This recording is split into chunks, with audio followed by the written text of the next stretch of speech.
The year was 1881. London, blanketed in fog and soot, moved with a restless rhythm. For Dr. John H. Watson, a military doctor recently returned from Afghanistan, it was a city of strangers. He had come back injured, weary, and without direction. His savings were dwindling. His health was fragile, and civilian life felt utterly unfamiliar. One afternoon, while wandering the sterile halls of St. Bartholomew's Hospital, Watson encountered an old acquaintance, Stamford. Their conversation was brief, polite, yet honest. Watson confessed his troubles. He needed affordable lodging and preferably someone to share expenses with.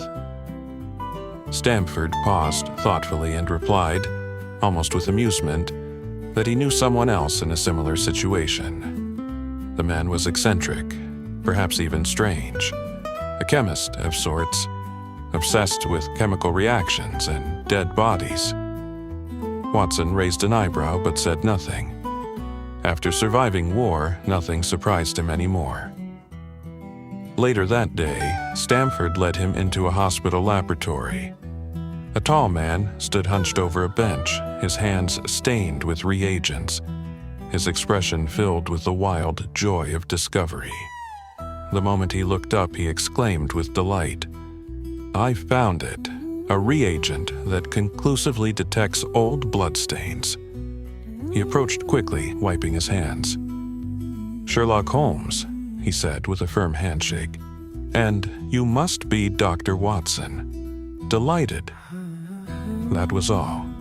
A brief greeting, a single handshake, and yet it was the beginning of something extraordinary. A partnership that would change the world of detection forever. A few days after their unusual first meeting, Holmes and Watson agreed to inspect a flat together. The address was 221B Baker Street, a modest townhouse yet warm, with a clean sitting room, 2 bedrooms, and windows that overlooked the busy London street below. They moved in that very week. Watson, though still recovering from illness, began to observe his new roommate with growing curiosity. Holmes was peculiar. He could vanish for hours without explanation, only to return with scratched hands, strange stains on his coat, or bottles filled with mysterious powders. At times, Holmes would remain silent for hours, deep in thought. Other times, he would suddenly burst into passionate monologues about poisons, footprints, or the importance of cigarette ash in criminal cases. One evening, Watson watched as Holmes played a haunting tune on the violin, so melancholic it stirred emotions Watson couldn't quite explain. Driven by curiosity, he began keeping notes on Holmes's knowledge and behavior. He found that Holmes knew nothing of astronomy, very little of literature, nothing of politics, yet he possessed an encyclopedic understanding of chemistry, human anatomy, criminal history, and forensic science. He was also an accomplished boxer and swordsman. It made no sense until Holmes explained his philosophy. What use is it to know the Earth circles the sun if it doesn't help me catch a killer? Then one morning, everything changed. Holmes burst into the sitting room holding a telegram. His eyes gleamed with excitement. "There's been a murder," he said. "Lauriston Gardens. Scotland Yard wants my help." Watson stared at him. "Wait, are you a detective?" Holmes gave a half-smile. "The world's first consulting detective. Come, Watson. It's time you saw what I really do." The morning air was damp and thick as Holmes and Watson rode in a hansom cab to Lauriston Gardens, a quiet corner of Brixton. Watson sat beside Holmes, still processing the revelation that his eccentric roommate was, in fact, a professional detective, perhaps the only one of his kind. When they arrived, a constable stood guarding the gate to a vacant house. The front garden was overgrown, and a crowd had begun to gather beyond the iron fence. Inside, the air was stale. the furniture sparse. In the sitting room lay a man's lifeless body, stretched out on the floor, arms wide, eyes staring upward in a frozen expression of fear. There was no wound, no weapon. Yet across the wall in bold, red letters was a single word, written in blood. RACHE. 2 detectives from Scotland Yard were already present. Lestrade, wiry and sharp-eyed, and Gregson, round-faced and self-assured. Lestrade offered his theory. The word means revenge in German. It's political, we believe. Gregson nodded. No money was taken, but we found a woman's gold wedding ring in the dead man's pocket. Odd, isn't it? Holmes didn't respond. He moved silently around the room, magnifying glass in hand.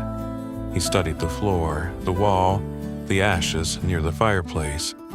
He sniffed the air, crouched low, and examined the man's shoes. Finally, he stood. There was no struggle, he said softly, and yet the man is dead. He turned toward Watson. 2 sets of footprints, one larger, the other with an uneven step. There are 2 types of cigar ash near the hearth, Indian and Trichinopoly, very rare. And the word on the wall, a distraction, perhaps meant to look like revenge. But I believe it's something else entirely. He stepped back, eyes gleaming. This room, Holmes whispered, has far more to say than the men in it. Back at 221B Baker Street, Holmes collapsed into his armchair with a satisfied sigh. The mystery had only just begun, but he already seemed energized by the trail. Watson, meanwhile, was still astonished by what he had witnessed. Holmes had seen clues in footprints, ashes, and silence, clues that no one else had even noticed. "You were remarkable," Watson said. "But how do you make sense of it all so quickly?" Holmes leaned forward, fingers steepled beneath his chin. "It's not magic, Watson. It's observation. Most people see but do not observe. The smallest detail, a heel mark, the angle of a cigar burn, the shape of a mud splatter can speak volumes." He picked up a notebook and sketched out a rough diagram of the crime scene. There were 2 sets of footprints, one heavier, one with a limp. That tells us the killer had an uneven gait. The cigar ash, Trichinopoly, unusual, especially in London. The wedding ring found in the victim's pocket, a woman's ring, likely dropped during a struggle or placed intentionally. Holmes suddenly stood and crossed to his writing desk. "I've placed an advertisement in the evening papers," he said. "It reads, 'Found. A woman's gold wedding ring near Brixton Road. Apply at 221B Baker Street. If the killer dropped it, he may try to retrieve it.'" Watson blinked. "And you expect him to just walk in?" Holmes smiled. "No, but someone will come, perhaps a messenger sent on his behalf. Either way, it tells us he's watching." Later that evening, a knock came at the door. A young street boy stood outside, claiming to retrieve the ring for his mother. Holmes handed him a duplicate ring he had prepared. The boy left, and Holmes returned to his chair with a quiet grin. "Our man," he said, "is cautious, but he's out there, and now he knows we're onto him." The next morning, Holmes was up before dawn. He moved with the energy of a man who knew something was about to happen. Watson found him pacing by the window, scanning the street below with narrowed eyes. "The trap is working," Holmes said. "Now we just wait." Watson poured himself a cup of tea. "You think the killer will return?" "He already has," Holmes replied. "The boy from last night was clearly sent. The killer is clever, but even clever men grow impatient." Holmes had arranged for one of his street informants to watch the area from a nearby alley. At Holmes's signal, a cab was parked inconspicuously near Baker Street. Inside, an officer waited, prepared for pursuit. As the sun dipped behind the rooftops, another knock came at the door. Mrs. Hudson entered. "A man downstairs says he's here about the ring." Holmes nodded and motioned for Watson to stay out of sight. A moment later, heavy footsteps echoed up the stairs. A tall man entered, broad-shouldered, wearing a thick overcoat and a wide-brimmed hat. His face was rough, his eyes restless. He spoke slowly. "I saw your advertisement. The ring. My daughter dropped it. I've come to claim it." Holmes offered a polite smile and gestured to the table. "It's right there." The man stepped forward, took the ring and nodded. "Much obliged." Holmes offered him a glass of brandy. The man drank quickly, barely making eye contact. Then he turned to leave. Holmes gave a slight nod. From outside, a whistle pierced the air. The cab sprang into motion. Holmes and Watson rushed downstairs, but the man was gone. The cab had vanished into the fog. Holmes cursed under his breath. "He suspected something," he said, "but I saw his face, and now he knows mine." The following morning brought a surprise. Inspector Gregson arrived at 221B Baker Street, flushed with excitement and triumph in his stride. "I've solved the case," he announced. "Arrested the man responsible last night." Holmes raised an eyebrow. "Already? That was quick." "Arthur Charpentier," Gregson declared. "Naval officer. The victim, Enoch Drebber, had been pestering his sister. Arthur threatened him publicly. We've taken statements. It's open and shut." Holmes said nothing at first. Then he asked calmly, "Any evidence beyond threats?" Gregson faltered slightly. "Well, not directly, but the motive is solid." Holmes turned to Watson. "What about the pills I found? Did you examine them?" Watson nodded. "One appears harmless, the other likely poisonous, both identical in appearance." Holmes turned back to Gregson. "You think Arthur Charpentier poisoned a man with a mysterious pill, left no trace, and wrote a German word in blood on the wall?" Gregson's silence was answer enough. A moment later, Inspector Lestrade arrived with new information. "We traced the cab," Lestrade said. "The driver who took Drebber that night was American, a large man, bearded, had an odd accent, went by the name Jefferson Hope." Holmes's expression shifted. "Now we're getting somewhere." He unfurled a chart from his desk, listing every clue he had gathered. Footprint measurements, ash types, handwriting samples, and a symbol of a wedding ring. "This was not a London crime," Holmes said. "This began in America." Watson looked up. "So Drebber was the target of a revenge?" Holmes nodded. "And Stangerson is next." He turned to the detectives. "You were looking for a local brawler, but the man we seek crossed an ocean to carry out a vow made long ago."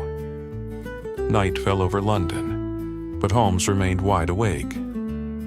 He had placed a new advertisement, this time for a cab, to a remote address, bait for the man he believed was behind everything. The street boys he relied on were already stationed at nearby corners, watching. Watson waited with him in silence. Then, as the clock struck 9, a cab rolled quietly into view. Holmes straightened his coat and stepped outside. Watson observed from the upstairs window as Holmes approached the driver, a tall man with a heavy beard and a wide frame.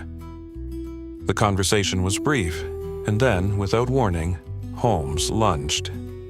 The cab rocked violently as two officers emerged from the shadows, dragging the driver to the ground. The man reached for something under his seat, but was restrained before he could act. Holmes called up to Watson, triumphant. "We have him." At the station, the man sat quietly, hands cuffed. His beard was damp with sweat, his face stony. "My name is Jefferson Hope," he said, "and you've been looking for me." Watson observed him carefully. There was no madness in his eyes, only pain. Holmes leaned forward. "You killed Enoch Drebber." Hope nodded. "I did. And Joseph Stangerson, he fought back. I defended myself." Watson asked softly, "Why? What did they do to you?" Hope looked down at his hands. When he spoke, his voice trembled. "They destroyed someone I loved. 20 years ago, I made a vow." Holmes said nothing. He simply nodded. "Tomorrow," he said, "you'll tell us everything." And Jefferson Hope, murderer, cabman, and grieving soul, agreed. At long last, the truth would be revealed. Jefferson Hope sat quietly in the small gray cell at Scotland Yard. He looked tired, but at peace, as though unburdened by the truth he was about to reveal. "You want to know why I killed them," he said. "Then you need to understand what they did." His eyes drifted, not to the present, but across the ocean and back in time, to the vast, arid lands of the American West. "It was 20 years ago," he began. "I was a prospector in the Nevada mountains. Lived off the land, free. Rough, maybe, but honest. One day, I came down into Salt Lake Valley and found a man collapsed on the roadside, John Ferrier. Beside him was his young daughter, Lucy. They were half dead, alone, without food or water." Hope paused. "I saved them, gave them food, water. I brought them into Salt Lake City where the Mormon pioneers had just settled. They were taken in, but under one condition. Ferrier had to convert. He did. They survived. Years passed." A faint smile touched his lips. "Lucy grew into a woman of kindness and grace. I loved her. She loved me. We promised to marry." Then the smile faded. "But the Mormons had rules about marriage. Ferrier was told his daughter must marry one of their own." Two names emerged from the silence, Enoch Drebber and Joseph Stangerson. "They were elders," Hope said bitterly, "powerful, cruel, and both wanted Lucy for themselves. Ferrier resisted. He begged for her freedom. They gave him ultimatum. Choose one of the two men within 30 days or lose everything." Watson listened in silence, drawn deep into the tragedy. "When I returned with money and a wagon to take Lucy away, Ferrier was dead." His hands clenched. "They murdered him. Lucy had been forced to marry Drebber. They fled soon after. She died a month later, heartbroken, alone." Hope looked up. "I swore I'd find them, no matter how far, no matter how long." Jefferson Hope's voice was low, steady, like a man reciting something carved into his soul. "After Lucy died, I had nothing left but the promise I made at her grave, that I would avenge her." He paused. The silence was heavy. "I tracked Enoch Drebber and Joseph Stangerson across America. They changed names, moved from city to city, always staying one step ahead. I worked as a miner, a guide, a courier, anything to earn enough to keep following them. I lost them in Chicago once, found them again in New Orleans, but always they ran.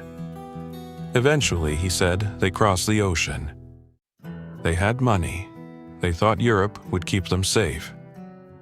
Hope followed them across France, into Germany, and finally to London.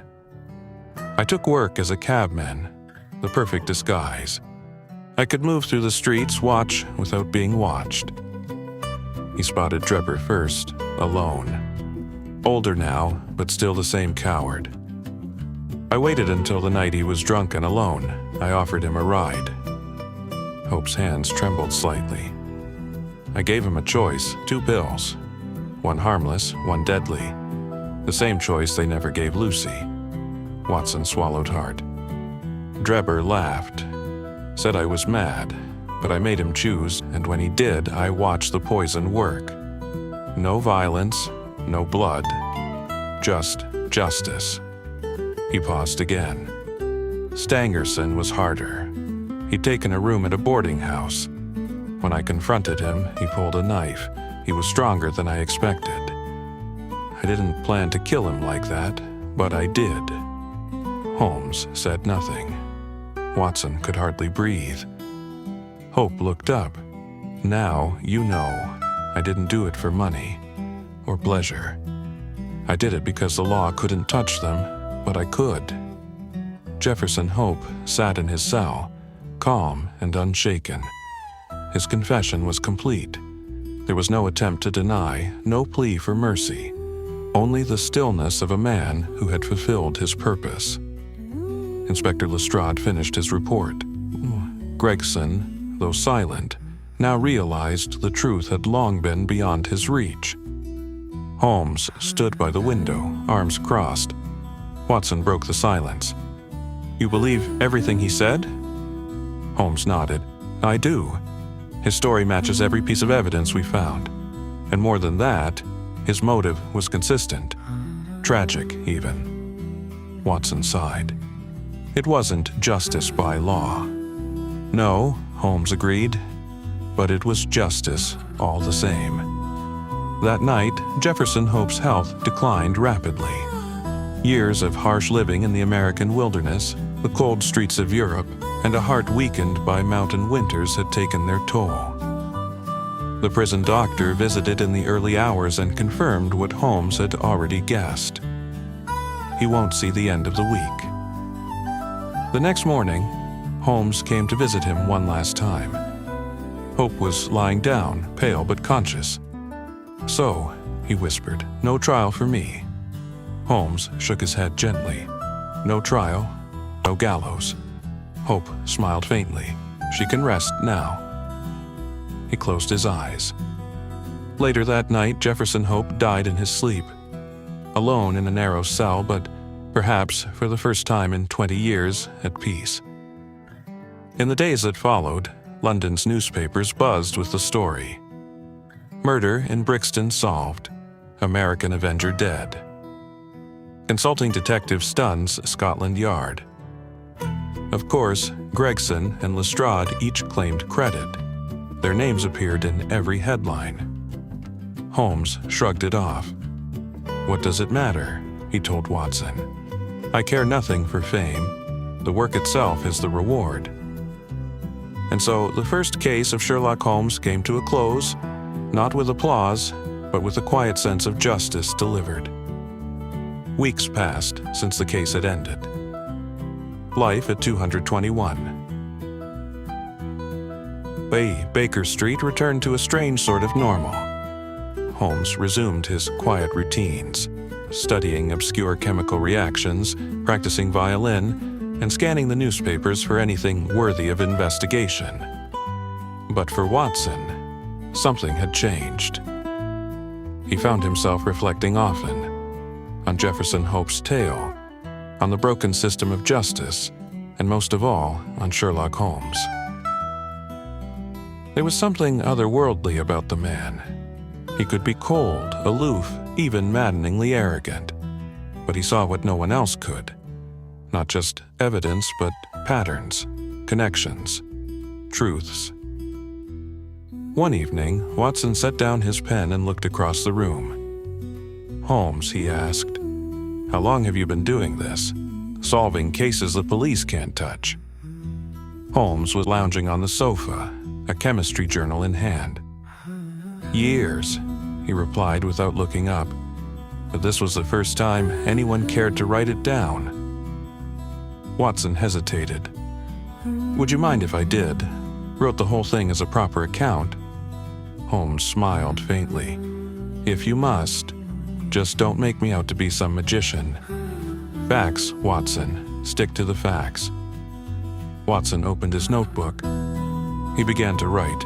"In the year 1881, I took up my residence at 221B Baker Street, sharing rooms with the most remarkable man." He paused, then added a title, "A Study in Scarlet."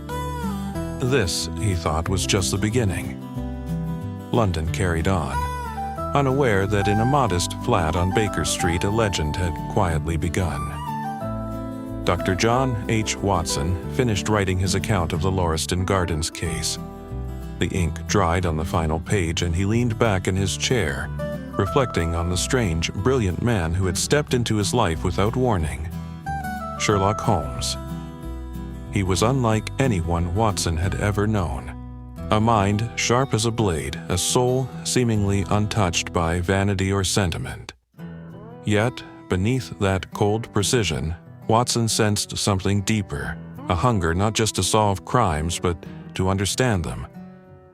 To see truth where others saw confusion.